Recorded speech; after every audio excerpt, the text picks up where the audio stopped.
अस्सलाम वालेकुम दोस्तों, कैसे हैं आप? उम्मीद है आप खैरियत से होंगे। टीएलपी के सरबराह साद रिजवी गायब हैं। वो अब तक किसी की गिरफ्त में नहीं आए। उनके बारे में बताया जा रहा है वो रूपोश हैं, लेकिन अब आईजी पंजाब ने एक प्रेस कॉन्फ्रेंस की है और उस प्रेस कॉन्फ्रेंस में क्राइम कंट्रोल डिपार्टमेंट के जो सरबराह हैं वो भी मौजूद हैं। पंजाब के अंदर जो क्राइम कंट्रोल डिपार्टमेंट एक बनाया गया है, वो जिस तरह पंजाब के अंदर इनकाउंटर कर रहा है और जो आईजी पंजाब ने अब इस प्रेस कॉन्फ्रेंस में गुफ्तगू की है, उसके बाद शुबा जाहिर किया जा रहा है कि साद रिजवी और अनस रिजवी का इनकाउंटर हो सकता है। क्या ये होगा? और आईजी पंजाब ने एग्जैक्टली क्या बात की है, उनसे क्या सवाल हुआ था और जो इंसिडेंट उन्होंने बताया है, जो उन्होंने वाकया बताया है, उसके हवाले से आईजी पंजाब ने दावा किया कि उसकी वीडियो उनके पास मौजूद है। इसकी तफसील आगे मैं आप दोस्तों के सामने रखता हूं, लेकिन उससे पहले गुज़िश्ता दिनों हमने देखा इस्लामाबाद में जो एक एसपी हैं अदील अकबर साहब, उन्होंने खुद को गोली मार दी, उन्होंने खुदकुशी कर दी। उसके बाद चहमगोइयां होने लगी कि आखिर इतना इंतहाई इकदाम उन्होंने क्यों उठाया। उनकी बीवी हैं, वो डॉक्टर हैं, उनकी 3 साल की बेटी है और जिस शख्स के बच्चे होते हैं और वो छोटे होते हैं, तो वो ये इंतहाई इकदाम उठाने से कतराता है। वो खौफ खाता है कि मेरे बाद मेरे बच्चों का क्या होगा। लेकिन ये जो एसपी साहब हैं अदील अकबर साहब, वैसे ये एसपी का एडिशनल चार्ज इनके पास था, ये एएसपी हैं, 17 ग्रेड के ये मुलाजिम थे और इनकी प्रमोशन रुकी हुई थी।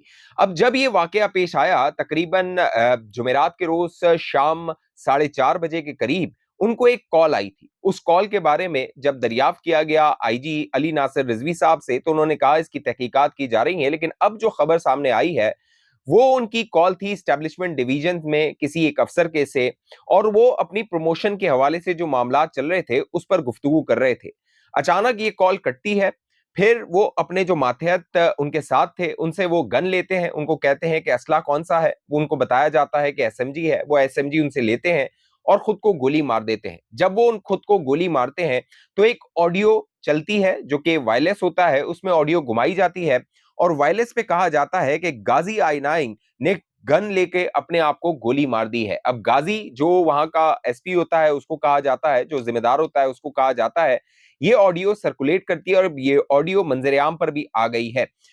उसके बाद जो आईजी इस्लामाबाद हैं अली नासिर रिजवी साहब और तलाल चौधरी साहब, उनसे इस हवाले से जब सवालात किए जाते हैं तो बज़ाहिर ये नजर आता है कि वो इसको डाउन प्ले करने की कोशिश करते हैं। रात तकरीबन 10 साढ़े 10 बजे उनका जनाजा होता है अदील का, और उस जनाजे में जो मीडिया है उसको शामिल होने नहीं दिया जाता। बाकायदा उस्मान भट्ट जो कि रिपोर्टर हैं इस्लामाबाद में, क्राइम को कवर करते हैं, उन्होंने ट्वीट करके बताया कि वो जनाजे को अटेंड करने के लिए गए थे, लेकिन वहां पर जो इस्लामाबाद पुलिस थी उन्होंने बताया कि आईजी का हुक्म है कि किसी को इस जनाजे में मीडिया को शामिल होने नहीं देना, और अगर कोई शामिल हो गया किसी भी वजह से तो फिर उसको नौकरी से निकाल दिया जाएगा। जिस शख्स की वजह से, जिस पुलिस अफसर की वजह से वो जो सहाफी है वो इस जनाजे में शामिल होगा। अब जब ये खबर सामने आई तो चहमगोइयां हो रही थी, क्योंकि ये भी इतलात आई कि जो अदील अकबर हैं उन्होंने चंद दिन पहले छुट्टी की दरख्वास्त दी हुई थी। उन्हें बुखार था, उन्हें डेंगू था जो कि पॉजिटिव आया था, लेकिन उनकी जो छुट्टी की दरख्वास्त थी उसको रद्द कर दिया गया।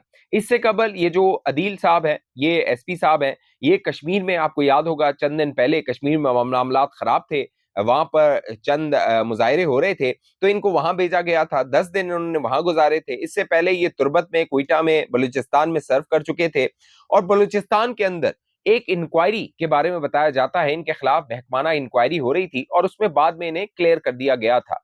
2 साल तक इनकी जो प्रमोशन थी उसके बारे में दावा किया जाता है वो रुकी हुई थी, और उस वजह से ये ज़हनी दबाव का शिकार थे। इन पर दबाव था, प्रेशर था, ये चाहते थे क्योंकि ये टॉपर थे, यानी जो इन्होंने सीएसएस में इम्तिहान दिया था, और इन दावा किया जाता है 2 मरतबा इन्होंने सीएसएस किया था और अपने बैच में इन्होंने टॉप किया था। ये भी जो है वो दावा किया गया और सोशल मीडिया पे बाकायदा ये अमेरिका का जो यूनाइटेड स्टेट्स एजुकेशन फाउंडेशन है उसकी तरफ से फुल ब्राइट स्कॉलरशिप इन्हें मिली हुई थी। ये अगले चंद दिनों में अमेरिका जा सकते थे अपनी तालीम के हवाले से, और एक खुशहाल खानदान था। लेकिन जो ताज्जुब की बात है और हैरान कर देने वाली बात है, वो डॉक्टर जिनसे ये कंसल्ट कर रहे थे उनका ट्वीट है, और उस ट्वीट का सामने आने के बाद डिलीट हो जाना है। अब उन्होंने ट्वीट क्यों किया? हो सकता है उन्होंने दुनिया को बताने के लिए ट्वीट किया हो कि जो अदील अकबर है वो किस कैफियत से गुजर रहा था, लेकिन वो ट्वीट उन्होंने डिलीट क्यों किया? ये भी एक बुनियादी सवाल है। उनके डॉक्टर हैं डॉक्टर हफीज सुल्तान मोहम्मद, वो इनको जो है वो ट्रीट कर रहे थे इनको। और जो डॉक्टर साहब है उन्होंने जो अपना पोस्ट किया वो बड़ा अहम है। उस पोस्ट में वो ये लिखते हैं कि जो एक दिन पहले यानी जुमेरात को ये वाकया हुआ है, तो बुध की रात को जो अदील और उनकी बेगम है वो इन डॉक्टर साहब के पास गए थे। अदील इनसे कंसल्टेशन ले रहा था, इनसे अपना ट्रीटमेंट करवा रहा था। ये जो मुलाकात बुध वाली रात को हुई है डॉक्टर साहब की और अदील अकबर की, इस मुलाकात में डॉक्टर साहब के बकौल जो उन्होंने पोस्ट की थी, उन्होंने मशवरा दिया था अदील को कि वो पिम्स अस्पताल में एक प्राइवेट कमरा ले और जो उनका ट्रीटमेंट है उसको आगे बढ़ाया जाए। डॉक्टर साहब अपने ट्वीट में लिखते हैं, पोस्ट में लिखते हैं कि अदील जो है वो डाउनस्टेयर्स गया यानी नीचे गया, अपनी बेगम से उसने मशवरा किया और उसके बाद वो आया और उसने कहा कि मैं अपना जो ट्रीटमेंट है डिप्रेशन का वो करवाऊंगा और इंशाल्लाह मैं इससे बाहर आ जाऊंगा।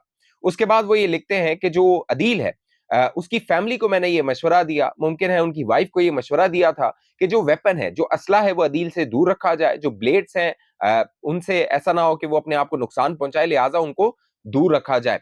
ये कंसल्टेशन होती है बुध की रात को और जुमेरात को तकरीबन 4:30 बजे ये खबर आती है कि अदील ने अपने मातहत से एसएमजी ली है, असला लिया है और अपने आप को गोली मार दी है। अब सवाल बुनियादी जो है वो एक तो इस्लामाबाद पुलिस से भी है, सरकार से भी है, इंटीरियर मिनिस्ट्री से भी है कि किस तरह जो इस्लामाबाद की पुलिस है वो डिप्रेशन का शिकार है। और ये पहला वाकया नहीं है और मेरा ख्याल है ये आखिरी वाकया भी नहीं है। अगर 35 साल का अदील एक एसपी बजाहिर जो बड़ा खुश नजर आता है, बड़ा ताकतवर, बड़ा बाइख्तियार नजर आता है, लेकिन अंदरूनी तौर पे, जहनी तौर पे वो जिन मसाइल का शिकार था उसका इदराक ना महकमे ने किया, ना आईजी अली नासिर रिजवी साहब ने किया, ना ही इंटीरियर मिनिस्ट्री जो है मोहसिन नकवी साहब है, तलाल चौधरी साहब है, उन्होंने किया। हालांकि अदील छुट्टी की दरख्वास्त दे रहा है, बता रहा है मैं बीमार हूं, मैं छुट्टी पे जाना चाहता हूं, मेरा प्रमोशन रुका हुआ है, वो एस्टेब्लिशमेंट डिवीजन से राब्ते कर रहा है, लेकिन उसकी दादरसी नहीं की जाती और वो फिर इंतहाई इकदाम उठाता है, इंतहाई कदम उठाता है। अब जब अली नासिर रिजवी साहब और तलाल चौधरी साहब बात कर रहे थे मीडिया से, तो इस हवाले से भी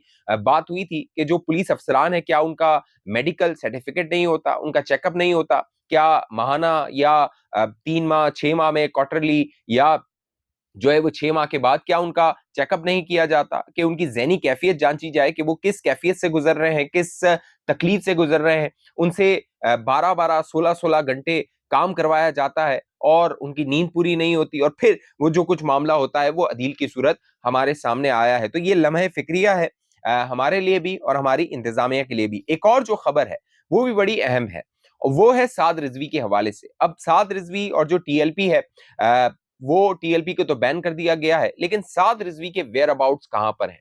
दावा किया गया वो एजेके चले गए हैं, आजाद कश्मीर चले गए हैं, लेकिन अब जो आईजी पंजाब ने दावा किया है उसने कई सवालात को जन्म दे दिया है और आने वाला जो मुस्तकबिल है साद रिजवी के हवाले से उस पर शकूक व शुबात है कि क्या उनका इनकाउंटर हो सकता है। क्यों? उसकी वजह यह है कि जो सोहेल जफर चट्टा साहब हैं जो कि सीसीडी क्राइम कंट्रोल डिपार्टमेंट देख रहे हैं पंजाब का और क्राइम पर वो काबू पाने की कोशिश कर रहे हैं। और हमने पिछले दिनों देखा तेफी बट जो जिनको लाया गया था इंटरपोल के जरिए और फिर जिस तरह उनका इनकाउंटर हो गया, उनको मार दिया गया। तो अब जो साद रिजवी साहब हैं उनके बारे में आईजी साहब कहते हैं कि वो हमारी तहवील में नहीं है, वो इदारों की तहवील में नहीं है। उनके चंद साथी आए थे, उन्हें वो छुड़ा कर लेकर चले गए हैं, यानी साद रिजवी को छुड़ा कर लेकर चले गए हैं और उसकी हमारे पास वीडियो भी मौजूद है। अब ये जो बात की है आईजी साहब ने, इससे शकों को शुबात जन्म ले रहे हैं कि क्या खुदा ना खास्ता आने वाले दिनों में जो साद रिजवी और अनस रिजवी हैं उनका इनकाउंटर हो सकता है और कहा जाएगा कि वो तो हमसे छुड़ा के ले गए थे और फिर वो वीडियो मंजर आम पर आएगी और उनके जो इनकाउंटर होगा वो मंजर आम पर आएगा। मेरा नहीं ख्याल कि इतना इंतहाई इकदाम जो रियासत है या रियासती इदारे हैं या पंजाब हुकूमत है या सीसीडी है वो उठाएगी, क्योंकि इसके कॉन्सिक्वेंसेस बहुत ज्यादा होंगे। इसके जो रिपरकशंस होंगे हुकूमत के लिए वो शायद बहुत ज्यादा होंगे। तो मेरा नहीं ख्याल कि इतना इंतहाई कदम हुकूमत उठा सकती है, लेकिन होने को बहुत कुछ हो सकता है। हमने माजी में भी देखा है, हम जिसको कहते थे ये नहीं हो सकता वो रियासत ने करके दिखाया। तो अब साद रिजवी साहब और अनस रिजवी साहब कहां पर हैं उनके बारे में रियासत तो कुछ नहीं कह रही, लेकिन दावा यह किया जाता है कि वो जहां पर भी हैं महफूज हैं और आंखों के सामने है, यानी सर्वेलेंस पे है, नजर उन पर है। लेकिन फैसला उन्होंने करना है कि उन्होंने अपने मुस्तकबिल के बारे में क्या फैसला करना है। इस हवाले से आप दोस्तों की जो भी राय नीचे कमेंट कीजिए। अब तक ये चैनल आपने सब्सक्राइब नहीं किया, जरूर सब्सक्राइब कीजिए, साथ घंटी का निशान उसको दबाइए, वीडियो को लाइक कीजिए, शेयर कीजिए, फेसबुक पे देखने वाले दोस्त पेज को लाइक फॉलो करके इस वीडियो को लाजमी शेयर कीजिए। अगली वीडियो तक मुझे इजाजत दीजिए, अपना ख्याल रखिएगा। पाकिस्तान जिंदाबाद।